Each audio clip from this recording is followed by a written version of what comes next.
Hi there, I'm Sandy Kreisberg, the HBSGuru, and this is my fellow in arms and best buddy, John Byrne. You want to introduce yourself, John? Indeed, I'm John Byrne with Poets&Quants. Welcome to another edition of Handicapping Your MBA Odds.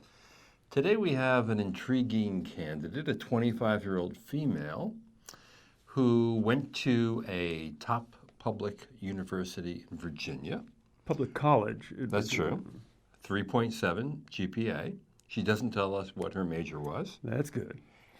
She has a 700 GMAT. 25-year-old female, top public college in Virginia, 700 GMAT. And for 2 years, she's worked for a startup. It seems like a marketing startup that advises large companies like Unilever, Google, and Frito-Lay how to market to the Hispanic and multicultural consumers in the U.S. She reports directly to the president. So it's small, and she's well connected there. And We've been trying to we tried to figure out what exactly this space is. Yeah. She works for a company that helps large companies market to ethnic groups, particularly Hispanics. I think a large part of that is maybe ad buying. Could be. You know, where do you place ads? What publications, what TV shows do you advertise on? Billboards, stuff like that. Yep. Might involve the content of those ads. Right.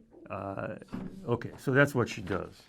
And she says that although our company is small, we are seen as thought leaders with total market strategies. We're not clear what a total market strategy is. Well, if I had to guess, I would say it's a strategy that involves the content and the placement.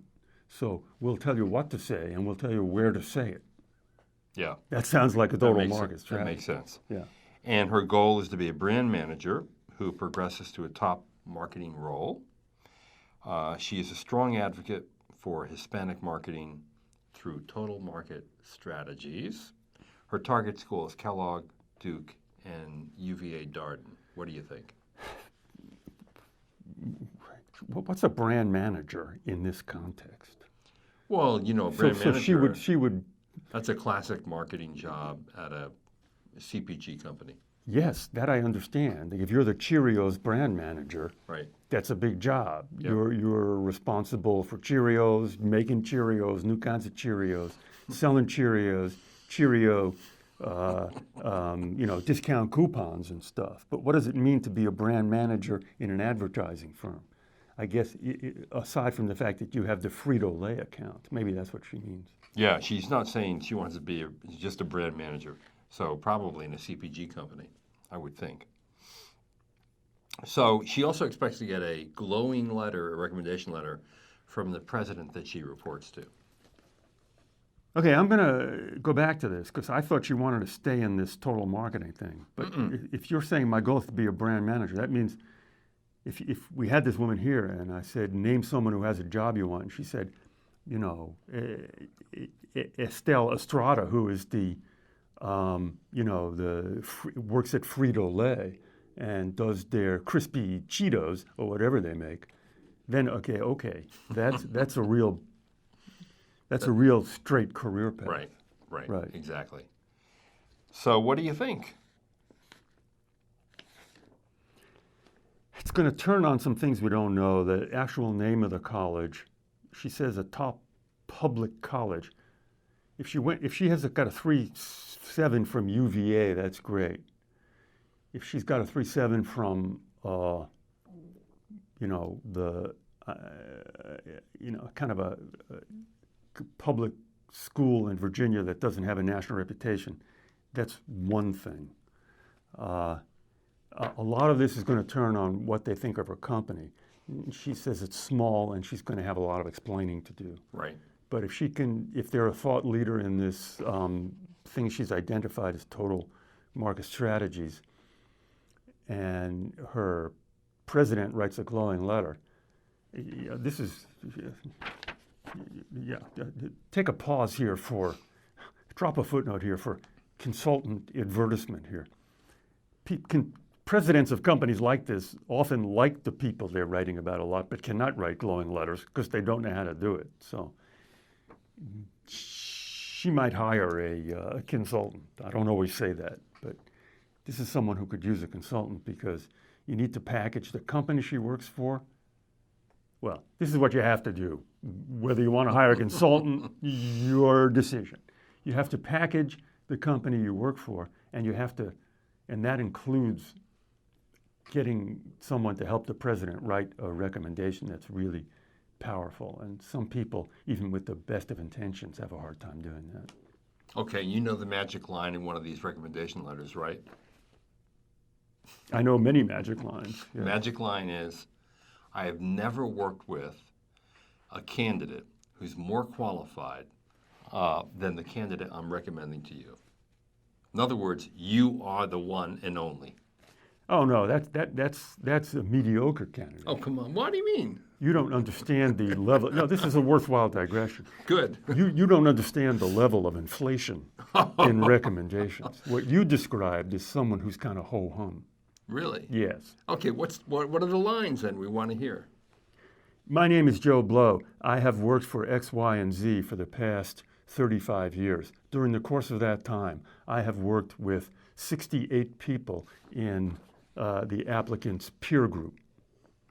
This person is ranked number 1 or 2 of those 68 people based on analytical ability, teamwork skills, ability to innovate, and an unprecedented ability to bring in new business, which has never been done by anybody at her level. Okay, I love this. You just got hundreds of dollars of free consulting advice right there.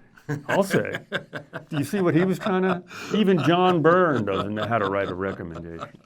Now, I will say this about this candidate. The 3 schools that she picked, I think, are right on the money for what she wants to do and what she wants to do. Kellogg, for sure. Yep. Yeah, they've got the rep, and they go for ethnic marketing. They go for ethnic plus anything. Ethnic investment banking, ethnic private equity. They go for all. Ethnic advertising. Fuqua. Where is Duke. it? Duke, yeah. Yep. Whew, a lot of different. Got to keep a lot of balls in the air. I'm going to Duke on Monday, incidentally. How about that? Buyer beware. Okay. So by the time you see this, John will have been to Duke and back. How exciting. And Darden. I think these are good choices for her. I think she knows her story. Yeah, she knows that that's the right level. And this is a case where execution really counts. Yep. Odds at Kellogg. A lot of unknowns, but let's say she executes in a serviceable way. How's that for a consultant term?